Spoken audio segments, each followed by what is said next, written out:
Sugeng siang anak negeri, piye kabare? Apik to? Ketemu lagi dengan aku Afif yang akan menemani anak negeri keliling Jawa Tengah dan juga Jawa Timur. Di sini, aku bersama anak-anak akan mencari kelomang. Penasaran toh akan dipakai buat apa kelomangnya? Sabar ya, nanti aku kasih tahu. Bukan hanya kelomang, aku juga akan memancing ikan di laut serta mengolahnya menjadi kuliner khas pesisir timur Jawa. Selain ikan, aku juga akan mencari hewan air lainnya.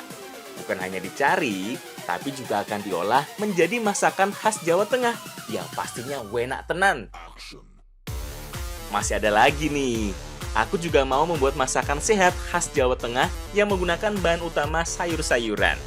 Penasaran toh? Selengkapnya hanya di Jejak Anak Negeri.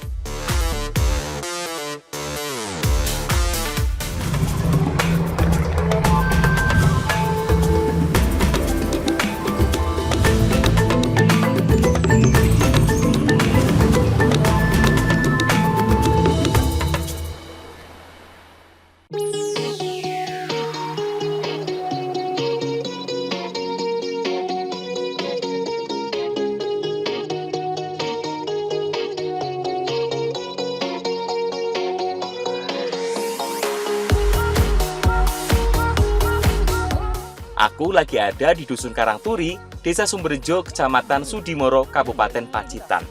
Tepatnya di Pantai Serop, salah satu pantai eksotis yang ada di desa ini. Aku sama anak-anak di sini lagi cari kelomang. Kelomang adalah salah satu jenis Kurtasea yang biasa dijadikan mainan dan umpan pancing oleh anak-anak. Bentuk cangkang kelomang sangat beragam karena sebenarnya sebagian besar jenis kelomang tidak memiliki cangkang sendiri. Mereka menempati cangkang-cangkang bekas siput laut. Lagi cari kelomang, nah biasanya kelomang ini dipakai untuk umpan mancing. Iki kelomangi wis untuk kae rungi? Oke, Mas. Ya wis, kan dalah kene langsung mulai yo.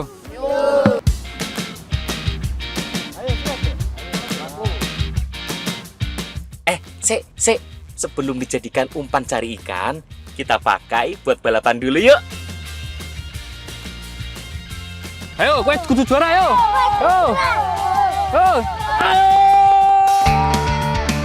Kelomang ini cenderung hidup sendiri dan mudah bertengkar dengan sesamanya. Karena saat tumbuh semakin besar, hewan ini membutuhkan cangkang yang lebih besar. Sedangkan cangkang bekas siput laut utuh yang ukurannya cocok tidak mudah ditemukan. Makanya mereka sering bertengkar berebut rumah baru. Iki lho. Menang aku Woi, ape gawe mancing tambah gawe dolanan. Ada aku ya lali Mas, purane Mas. Ya wis, ayo mancing apa yo? Iya. Saking senengnya sampai lupa mau mancing karena asik balapan kelomang. Sik yo, Cah, tak mancing dulu.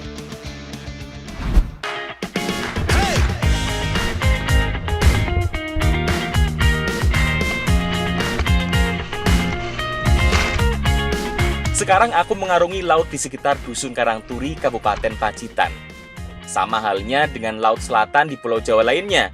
Karakteristik laut di sini juga memiliki ombak yang besar dan angin yang kencang. Nah, di perairan dekat karang-karang inilah yang menjadi tempat tujuan kita.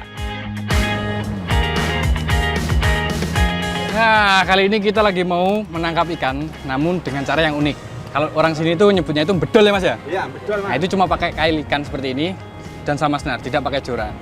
Tinggal dimasukin ke dalam laut. Ini Mas, makan nih Mas. Ya Mas. Ini. Tang tadi Mas, ini Bedol adalah salah satu teknik mancing yang paling tradisional bagi nelayan. Biasanya sasarannya adalah ikan-ikan yang ada di sekitar karang. Satu lagi, alasan kenapa disebut dengan bedol, karena benar-benar seperti mencabut ikan dari dasar karang. Kelomang yang sudah kita cari, kita keluarkan dari cangkangnya. Kemudian kita pasangkan ke kailnya. Oh iya, selain umpan, salah satu elemen terpenting lainnya dari bedol ikan seperti ini adalah pemberat agar umpan sampai ke dasar sekitar karang-karang. Setelah semua terpasang pada senar, langsung kita turunkan. Oh iya, biasanya saat bedol, senar harus ditarik-tarik seperti ini untuk menarik perhatian sang ikan. Biasanya mancing dengan cara bedol seperti ini paling ideal adalah saat air sedang tenang. Kalau musim seperti ini, laut selatan di sekitar Pacitan sedang lumayan kencang. Semoga dapat ikan yuk Pak. Namanya juga mancing ikan dengan cara tradisional. Yo, susah-susah gampang.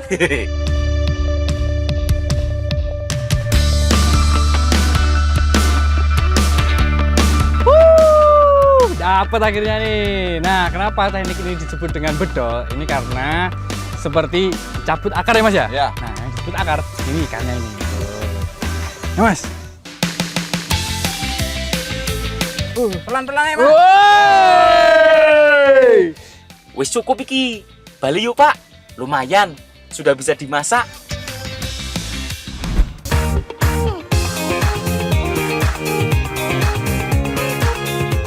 Sekarang aku ada di sekitar Pantai Serok, salah satu pantai perawan yang ada di Dusun Karangturi, Kabupaten Pacitan. Aku mau mengolah ikan yang didapat dari bedol. Tapi spesialnya, kita menggunakan bambu petung yang dibelah. Kemudian, buah kedondong yang kita cacah. Sekarang lagi mau masak ikan hasil bedol, tapi pakai bambu. Kira-kira mau jadi apa ya? Wah, penasaran aku, Mbak. Ayo, ada yang tahu nggak? Ini loh bumbunya, simple toh. Hanya butuh bawang merah, bawang putih, beberapa jenis cabai, lengkuas, jahe, dan buah kedondong. Oh iya, bambu petungnya harus aku belah dulu. Bambu petung adalah salah satu jenis bambu yang memiliki diameter besar dan ketebalan yang lebih daripada jenis bambu lainnya. Biasanya digunakan sebagai bahan perabot rumah tangga. Untuk bumbunya, semuanya diiris yo, tanpa kecuali. Mulai dari bumbu dasar sampai bumbu tambahannya. Oh iya, nggak cuma bumbunya, ikannya juga kita potong, biar lebih mudah saat memasak. Ada alasan kenapa kita gunakan beberapa jenis cabai. Nggak satu saja, biar rasa pedasnya lebih beragam. Ada yang halus dan ada juga yang lebih menyengat. Jadi walaupun pedasnya kuat, tapi masih bisa dinikmati.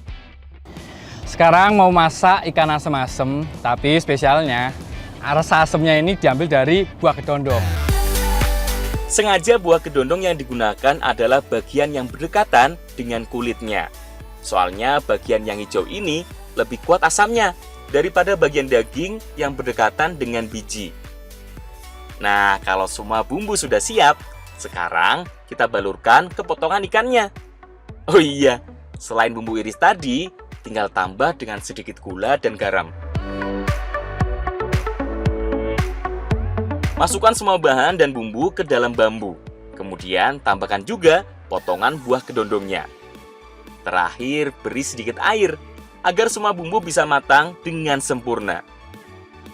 Jadi setelah semua bahan tercampur ya Mbak ya, baru kita masukkan ke dalam bambu. Nanti kita masak di tungku. Sip, yuk dimasak Mbak. Batang bambu berisi semua bahan langsung diletakkan di perapian. Pada dasarnya cara masak seperti ini hampir sama dengan cara masak rebus seperti biasa. Hanya saja dengan menggunakan bambu seperti ini akan menambah cita rasa pada makanan. Oh iya, jangan takut bambunya kebakar yuk. Soalnya bambu yang digunakan masih basah, jadi tidak mudah terbakar. Selain itu, juga karena ada banyak air di atasnya, jadi aman.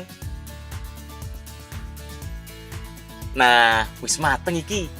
Asam-asam ikan buah kedondong yang dimasak dalam bambu.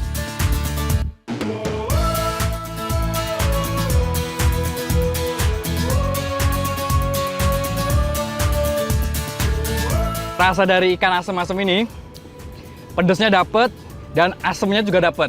Dan ini pengaruh dari buah kedondong, segernya itu dapet banget.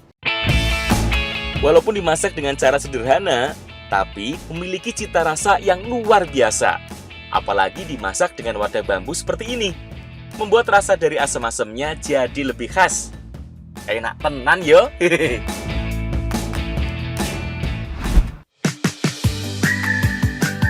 Anak negeri, sekarang kita bergeser sedikit ke Desa Terbis, Kabupaten Trenggalek. salah satu desa yang berada di perbatasan kedua kabupaten juga, aku memasak ikan laut dengan cara yang berbeda. Kali ini, selain ikan, kita juga menggunakan buah kedondong dan kelapa sebagai bahan tambahannya.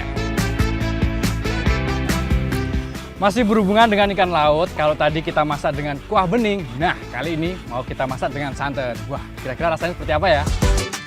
Kali ini bumbu-bumbunya lebih komplit. Ada bawang merah, bawang putih, cabai, dan kemiri yang dihaluskan. Oh iya, jangan lupa kalau lagi ngulek begini, tambah dengan sedikit garam, biar nggak licin saat ngulek. Selain itu, ada juga kelapa yang diparut untuk diambil santannya. Wis kebayang toh, kalau masakan menggunakan santan dari kelapa, ya jelas lebih gurih. Kalau ikannya, kita potong-potong lebih dulu, biar lebih mudah saat masaknya. Sebenarnya ikan yang digunakan bebas yo, jenisnya apa saja, yang penting menggunakan ikan laut. Terakhir, potong-potong daun kedondongnya. Tidak hanya buahnya saja, ternyata daun kedondong juga mempunyai rasa asam. Nah, makanya ini cocok untuk jadiin bumbu masakan. Rasa asam daun kedondong lebih halus, jadi lebih cocok dipadu dengan kuah santan seperti ini. Sip, sekarang kita masukkan semua bahan ke dalam wajan yang berisi santan. Mulai dari ikan, bumbu halus, dan daun kedondongnya.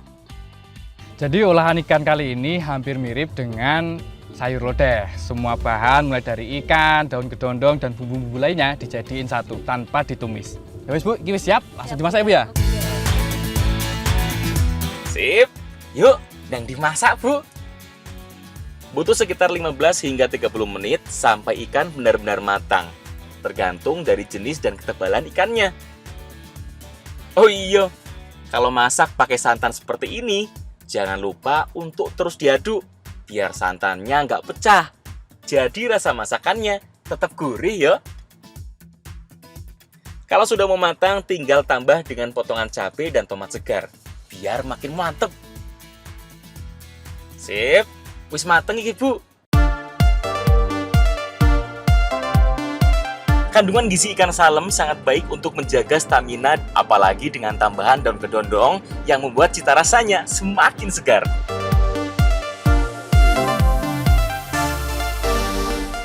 Wah, rasa dari ikan kuah santan asam ini segar gurih, dan untuk daun kedondongnya ini lebih dominan, tapi itu yang bikin segar.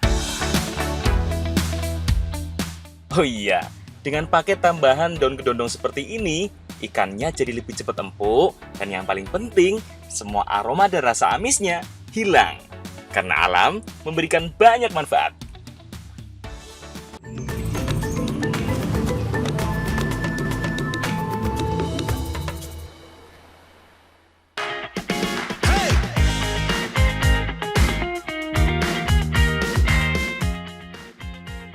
Sekarang, aku lagi mau main dengan anak-anak di sekitar Rawa Gendongan, Desa Teguanu, Kecamatan Kaloran, Kabupaten Temanggung. Eits, bukan sembarang main yo, tapi mau cari bahan makanan yang khas di Desa Teguanu ini. Nah, sekarang saya lagi ditemani sama anak di sini mau cari keong untuk dimasak. Nah, biasanya keong tuh banyak ditemukan di tempat-tempat air yang seperti ini, seperti sawah, dan ini embung-gembongan ya. Nah, sekarang kita mau cari dulu. Ayo, gelasnya Kak ya. Di desa ini ada rawa yang cukup besar. Masyarakat di sini sering menyebutnya sebagai rawa gendongan. Nah, saat air di danau atau embungnya cukup banyak, biasanya sawah yang ada di sekelilingnya juga terendam air. Lah iki yang menyebabkan banyak daerah berawa di sini. Keong yang sering ada di tanaman padi ini sebenarnya bisa hidup di mana saja, selama daerah itu masih berair dan ada banyak tumbuhannya. Makanya, daerah di sekitar Rawa Gembongan ini cocok banget yo jadi tempat berkembang biak si moluska ini. Wah, wis akeh iki keonge. Yuk, digo balik cah. Nah, jadi sebenarnya keong kita cari ini hampir mirip dengan keong mas yang ada di sawah seperti ini. Nah, tapi nggak hanya di sawah, tapi di sini tuh juga banyak banget. Yang penting tempat yang berair seperti rawa seperti di sini nih. Nah, ini sentuh oke yo. Ayo saiki dimasak. Ayo, melu aku. Ayo. Masak sing enak yo.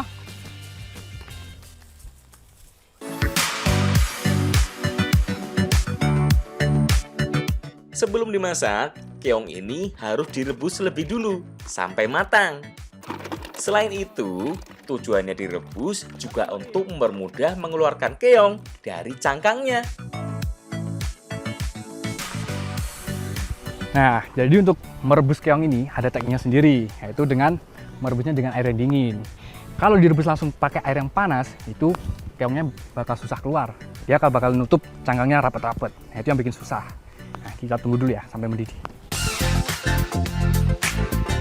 Kalau keong dimasukkan sejak air masih dingin, saat air memanas, keong akan berusaha keluar dari cangkangnya. Makanya, lebih mudah dikeluarkan saat matang. Tapi kalau keong langsung dimasukkan ke dalam air panas, secara otomatis dia akan menutup cangkangnya cepat-cepat karena kaget. Nah, ini yang menyebabkan keong susah dikeluarkan dari cangkangnya. Cuman Bu, kalau pindah ini Bu.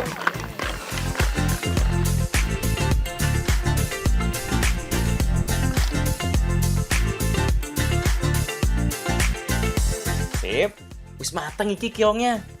Saatnya aku cungkil untuk mengeluarkan keong dari cangkangnya. Tuh, jadi gampang toh mengeluarkan keongnya. Oh iya, jangan diambil semua yo. Buang bagian kotorannya yang berwarna hitam. Bagian telurnya juga. Sebenarnya bagian telur bisa dimakan dan rasanya sangat enak. Tapi telur keong mengandung protein tinggi.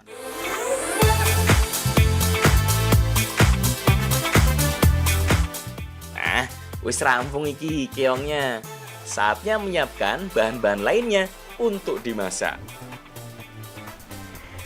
Ini keong yang udah kita rebus tadi, mau kita masak jadi oplo-oplo. Nah, dalam oplo-oplo itu ada ciri khasnya, yaitu kencur sama ini parutan kelapa. Parutan kelapa ini tapi nggak dibikin santan, tapi langsung dimasak ya Bu ya. Nah, ini ciri khasnya. Masak oplo-oplo sudah pasti butuh parutan kelapa yang sangat banyak. Selain itu, ada juga bumbu halus yang terdiri dari bawang merah, bawang putih, cabai, garam, kencur, dan jahe.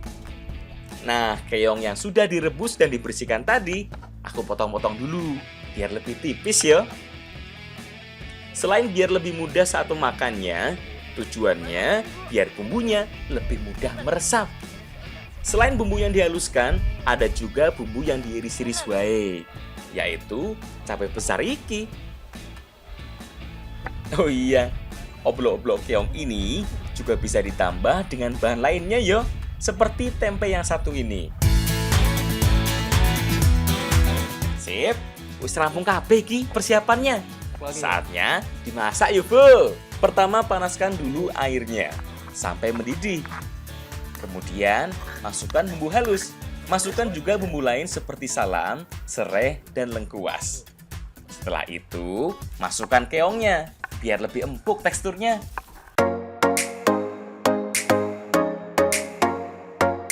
Nah, ini yang jadi ciri khas oplo-oplo. Parutan kelapanya langsung dimasukin. Terakhir, baru tambahkan campuran tempenya. Jangan lupa cabai yang sudah diiris juga. Sengaja dimasukkan belakangan, biar masih seger yo saat dimakan. Jadi cara masak oplo-oplo ini hampir mirip dengan memasak sayur lodeh. Jadi semua bumbu ini nggak ditumis, tapi langsung direbus ya Bu ya. Direbus jadi satu, termasuk parutan kelapa ini. Nah, ini yang bikin gurih. Bedanya, kalau sayur lodeh yang dipakai adalah santannya. Sedangkan kalau oplo-oplo ini langsung pakai parutan kelapa yang belum diperas. Tinggal tunggu sebentar yuk, sampai semua rasa menyatu dengan sempurna. Wah, wis kroyuan iki perutku. Saatnya makan rame-rame. Ya Bu. Oplo-oplo sebenarnya adalah makanan khas Temanggung yang menggunakan campuran berbagai jenis bahan makanan. Mulai dari sayuran, tempe, dan yang lainnya. Jadi bisa dikreasikan sendiri ya.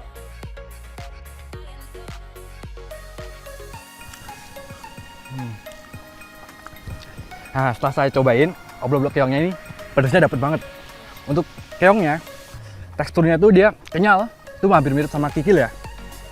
Untuk gurihnya ini dapat banget karena pengaruh sama parutan kelapa ini. Nah, Aica, ini tintaknya yo. Ini paling nikmat karena kita nikmatin bersama-sama di sini. Wah, ayo tintaknya. Seger banget yo rasanya. Apalagi cara masaknya tanpa ditumis sama sekali. Langsung direbus semua sampai matang. Rasanya jadi seger-seger gimana gitu. Yo, entek Cah.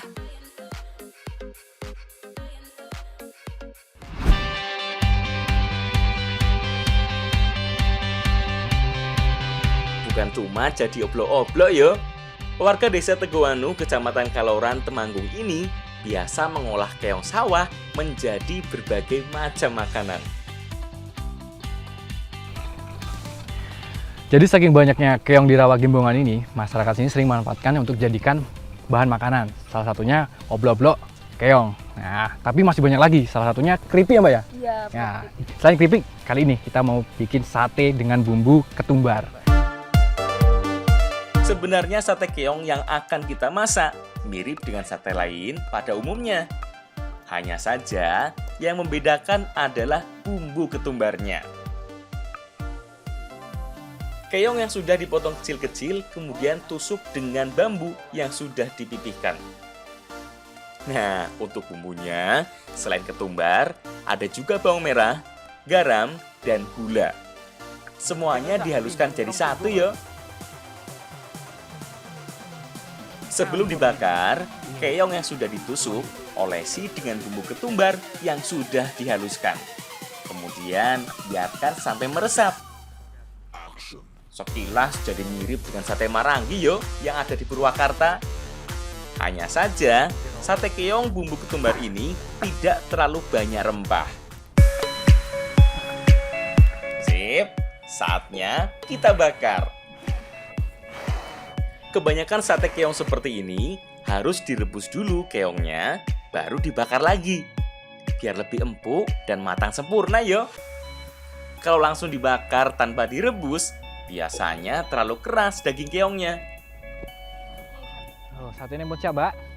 Apalagi Bakarnya ini. untuk keong yang berukuran besar seperti ini. Wah, ambune enak banget iki. Wis gak sabar, pengen nyicipi. Yuk Mbak Nisa, cepet bakar satenya biar cepet bisa makan lagi.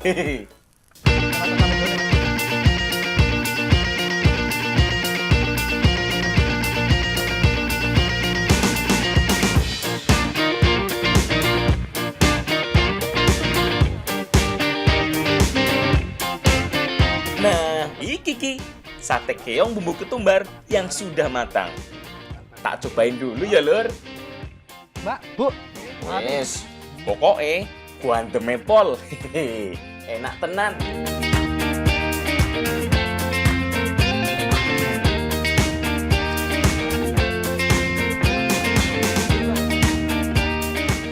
Mau Bu? Mana Bu? Ayo, Mbak. Nah, oh. Setelah saya cobain, sate keong ini rasanya itu gurih dan kenyal Bu. Teksturnya itu kenyal sekali. Dan bau amisnya pun udah nggak kecium lagi karena tadi ada bumbu ketumbarnya Bu ya. Kita pakai bumbu ketumbar. Rasanya nikmat banget karena kita nikmatnya di pinggir rawa tuh.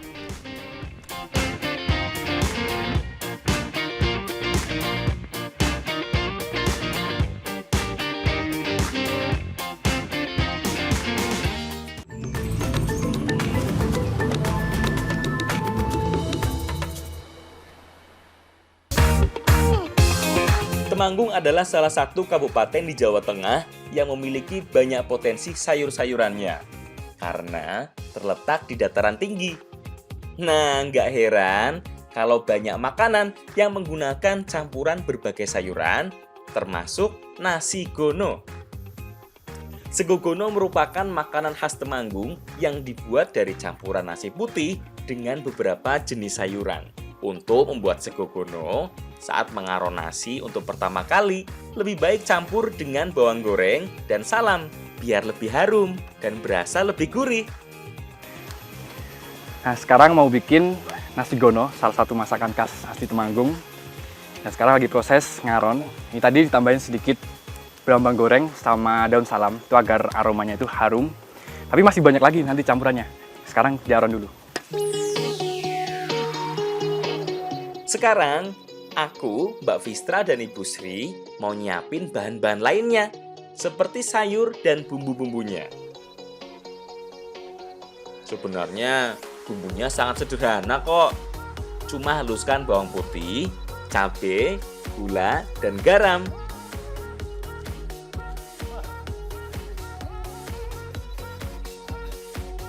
Selain itu, ada juga parutan kelapa yang akan dicampurkan dengan bumbu ulekannya. Kalau aku, bagian motongin sayur-sayurannya ya. Jadi nasi gono itu campuran antara nasi dan berbagai macam sayuran. Ada juga ikan juga ya, bisa ditambahkan. Tapi yang wajib ada yaitu ini, daun lembayung dan jenis-jenis kacang-kacangan seperti ini. Tapi bisa ditambahkan banyak lagi campuran ya Bu ya.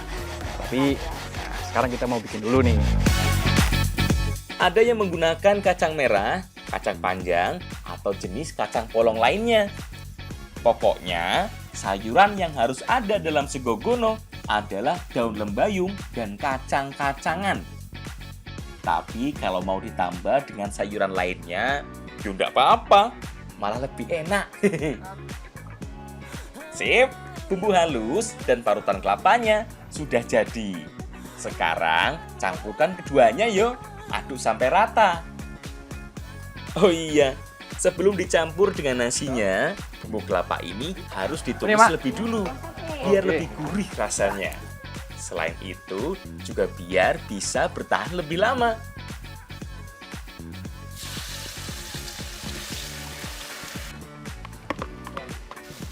Sayuran-sayuran yang berwarna hijau juga ditumis sebentar, sampai layu, biar bumbunya juga ikut meresap.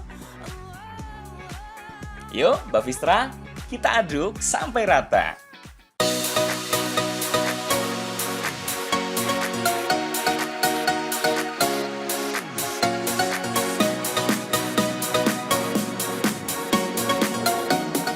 Sip. Nasi yang sudah diaron setengah matang, sekarang kita campurkan dengan bahan-bahan lainnya. Semuanya dicampurkan secara bersamaan yo. Mulai dari nasi aron setengah matang, bumbu kelapa dan sayur yang sudah ditumis, kemudian tambah juga sayur-sayuran tambahan lainnya yang segar. Wes, pokoknya aduk kabeh. Aduh, setengah mateng aja aromanya sudah bikin ngiler yo. Sabar sih, masih harus dikukus lagi sampai nasinya bener-bener mateng. Tenang, nggak lama kok. Paling butuh waktu sekitar 15 menit. Nah, wis mateng iki. Yuk, Mbak Vistra, Ibu Sri, monggo didahar bareng-bareng.